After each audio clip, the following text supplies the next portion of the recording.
Speaker, members of the Senate, of the House of Representatives,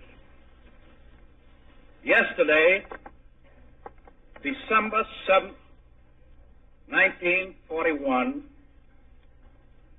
a date which will live in infamy, the United States of America was suddenly and deliberately attacked by naval and air forces of the Empire of Japan. The United States was at peace with that nation, and at the solicitation of Japan, was still in conversation. I ask that the Congress declare that since the unprovoked and dastardly attack by Japan on Sunday, December 7th, 1941, a state of war has existed between the United States and the Japanese Empire. America's victory in World War II has been glorified in many ways. However, one part of the story isn't so bright. After Japan's horrific attack on Pearl Harbor, America took a drastic action. On February 19, 1942, President Roosevelt issued Executive Order 9066. This order forced all Japanese Americans to leave the Bay Area of the West Coast because it had been deemed a military zone. The Japanese were sent to relocation centers or internment camps. The order made it illegal for the Japanese to stay on the coast out of fear that they would help their former country against America. One man, however, knew that he and the other Japanese were loyal to America. Fred Korematsu believed that what the United States was doing was abandoning his personal rights and liberties in order to advance national security. Executive Order 9066 was the driving force behind Korematsu's discontent. This order, issued by President Roosevelt, was America's response to the bombing of Pearl Harbor. America justified this order by saying it was a matter of national security, though in all reality, the executive order was caused by nothing but ignorant fears of a loyal people. In short, the Executive Order 9066 simply said that people of Japanese descent were no longer allowed to live in any part of the Bay region of the West Coast. However, the real lasting effects of the order were much greater. Not only was Executive Order 9066 an insult to the Japanese, it also broke their 14th Amendment rights. The 14th Amendment specifically states that all persons born or naturalized in the United States and subject to the jurisdiction thereof are citizens of the United States. It also states that no state shall deprive any person of life, liberty, or property without due process of law, nor deny to any person within its jurisdiction the equal protection of the laws. People of Japanese ancestry were thrown into such a panic about being hated by their fellow Americans that a pandemonium was caused.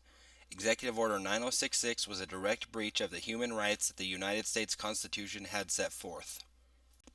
The Japanese people being affected by the order had come to America to live a better life. They had wanted to escape the oppressed living conditions of Japan so that they could live a freer life in America. Instead of receiving the golden life that American ideals represent, however, the Japanese people were suddenly being treated as though they were going to be the nation's downfall. They had gone from living the good life to living the horrors they had come to America to avoid.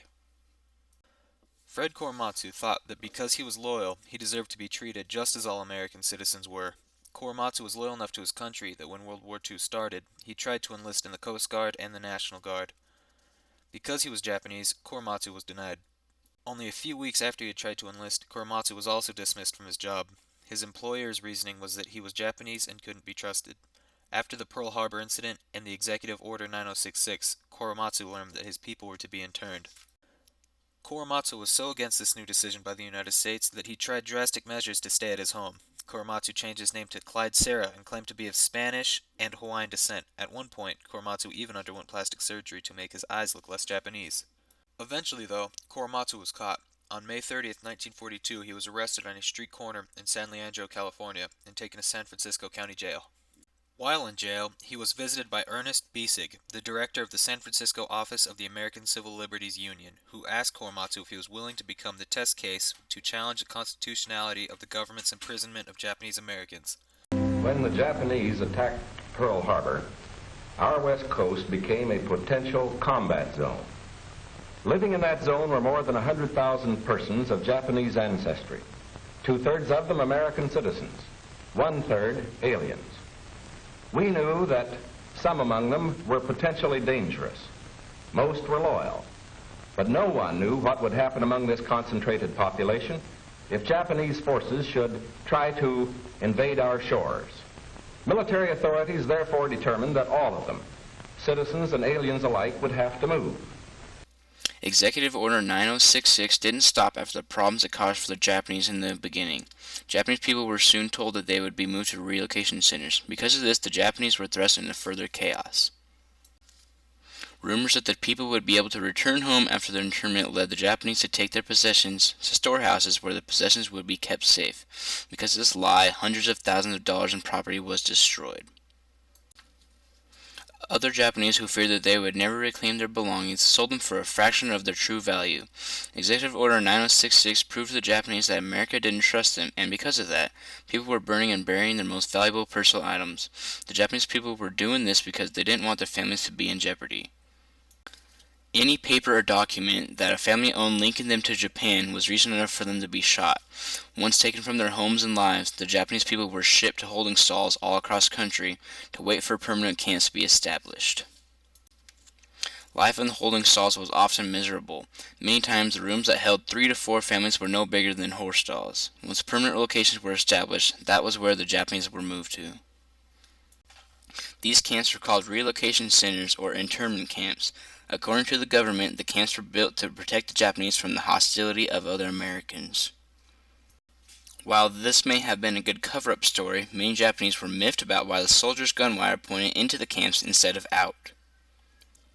Many Japanese were shot for being too close to the fences of the camps. If the camps were meant to protect the Japanese from the outside, then why did many die because of the men that were supposed to be protecting them? Although thousands of Japanese did end up in the internment camps, a few stayed in the newly formed military zone of the West Coast. These people were arrested and jailed. One of the most famous of these people was Fred T. Korematsu. Korematsu stood up for his individual rights and took his case all the way to the Supreme Court. Fred Korematsu decided to take his case to the Supreme Court. He believed that the injustices that had been pushed upon him would be cleared by people who had the greatest grip of all American citizens' rights and liberties. The outcome, though, was different than he expected.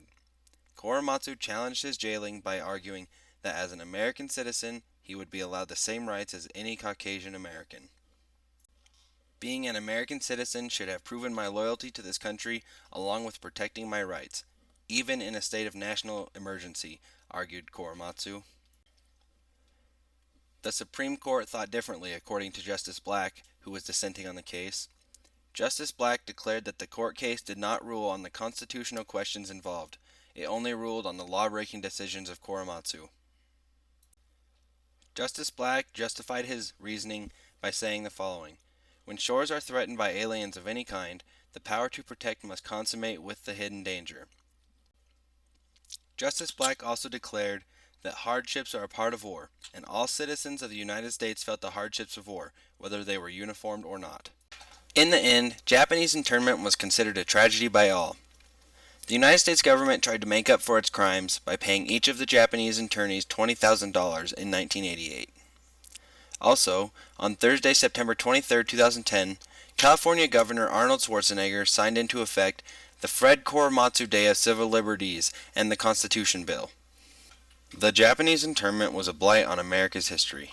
However, hopefully from this experience, the American people will learn that no matter what, their civil liberties and constitutional rights will be more important than a matter of national security.